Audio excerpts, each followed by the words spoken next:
आज ही Doubtnut app download करें। Doubtnut पर होगा अब आपके सभी मैथ्स, केमिस्ट्री, फिजिक्स और बायोलॉजी डाउट्स का सफाया। बस अपने क्वेश्चन की फोटो खींचो, उसे क्रॉप करो और तुरंत वीडियो सोल्यूशन पाओ। Download now.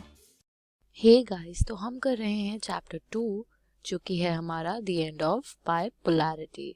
ठीक है, इसके अंदर अभी हम जो पढ़ने जा रहे हैं वो है India and the post communist countries. तो हम इंडिया का रिलेशनशिप पढ़ने जा रहे हैं पोस्ट कम्युनिस्ट कंट्रीज के साथ, यानी कि सोवियत यूनियन के डिसइंटीग्रेशन के बाद जो कंट्रीज थी उनके साथ इंडिया क्या रिलेशनशिप शेयर करती है। तो इंडिया ने मेंटेन करके रखे हैं good relations with all the post communist countries, पर जो स्ट्रॉन्गेस्ट रिलेशंस हैं that are still between Russia and India. Russia और इंडिया जो हैं उनके बीच में एक बहुत अच्छी रिलेशनशिप है। तो अगर इंडिया को बाकी पोस्ट कम्युनिस्ट कंट्रीज के साथ देखें तो सबके साथ अच्छे रिलेशंस तो हैं, लेकिन जो स्ट्रॉन्गेस्ट रिलेशनशिप इंडिया शेयर करती है वो किसके साथ करती है? रशिया के साथ।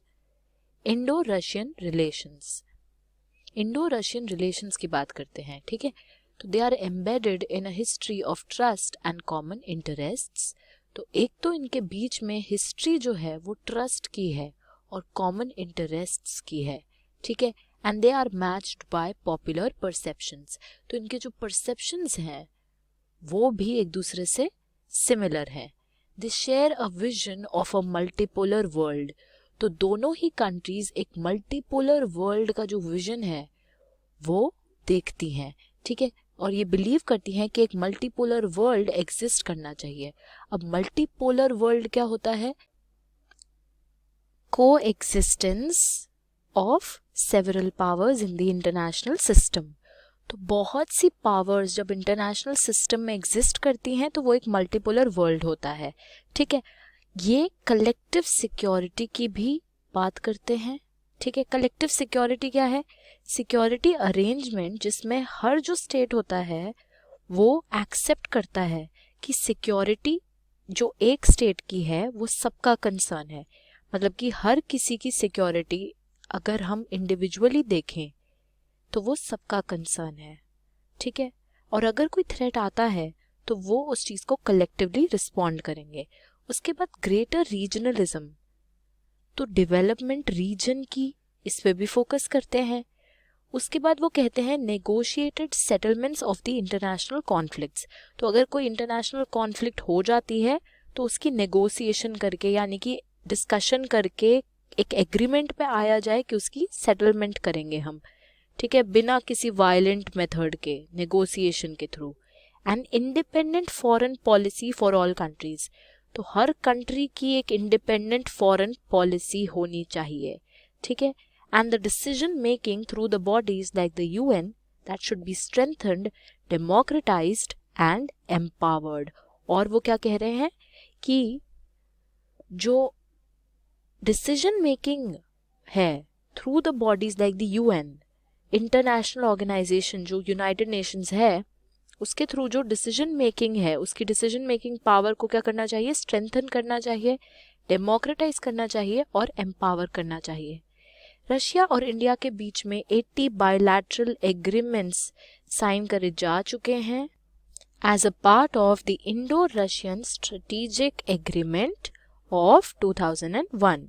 तो इंडो रशियन स्ट्रेटेजिक एग्रीमेंट जो था 2001 का, उसका पार्ट ही था कि 80 बायलैटरल एग्रीमेंट्स इन दोनों के बीच में साइन करे जा चुके हैं। उसके बाद इंडिया जो है वो अपनी इस रिलेशनशिप से जो रशिया के साथ शेयर करती है उससे बेनिफिट करती है। कैसे? On issues like Kashmir, energy supplies, sharing information on international terrorism, access to Central Asia and balancing its relations with China. तो रशिया जो है वो इंडिया की हेल्प करता है। उसके जो कश्मीर इशू है, जो पाकिस्तान के साथ एक उसका कश्मीर इशू है, इसमें रशिया इंडिया को सपोर्ट करता है। एनर्जी सप्लाईज रशिया इंडिया को प्रोवाइड करता है। Information sharing on the international terrorism, तो इंटरनेशनल टेररिज्म की जो इंफॉर्मेशन शेयरिंग है उसमें भी रशिया इंडिया को बेनिफिट करता है। Access to Central Asia and balancing, तो सेंट्रल एशिया को एक एक्सेस लाने में, क्योंकि रशिया का नियर अब्रॉड है सेंट्रल एशिया, है ना, तो उसको एक्सेस प्रोवाइड करता है Russia and balancing its relations with China. China के साथ भी रिलेशन जो है बैलेंस करने में रशिया इंडिया की हेल्प करता है। Indian military gets most of its hardware from Russia. तो इंडियन मिलिट्री को भी मैक्सिमम जो उसका हार्डवेयर है कहाँ से आता है? रशिया से। रशिया ने इंडिया की हेल्प करी थी ड्यूरिंग इट्स ऑयल क्राइसिस। तो इंडिया ने ऑयल इंपोर्ट करा था रशिया से, तो इसमें भी रशिया ने इंडिया की हेल्प करी थी। India seeking to increase its energy imports from Russia and the republics of Kazakhstan and Turkmenistan. अब इंडिया जो है ये चाहता है कि ये जो अपने एनर्जी इंपोर्ट्स हैं वो रशिया से इंक्रीज करे और जो कजाकिस्तान और तुर्कमेनिस्तान से आते हैं उनको भी इंक्रीज करे।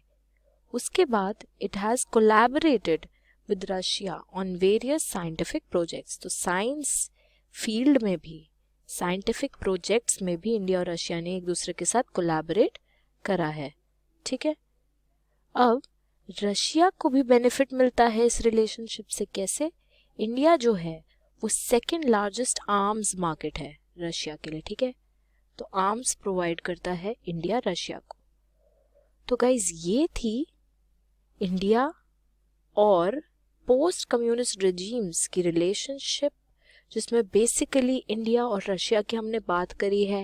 एंड अगर हम देखें तो एक बहुत ही पीसफुल और कॉर्डियल रिलेशनशिप एग्जिस्ट करती है दोनों के बीच में, और ये एक कॉमन विजन भी शेयर करते हैं वर्ल्ड ऑर्डर का, एंड इन्होंने कोलैबोरेट भी करा है बहुत चीज़ों के ऊपर।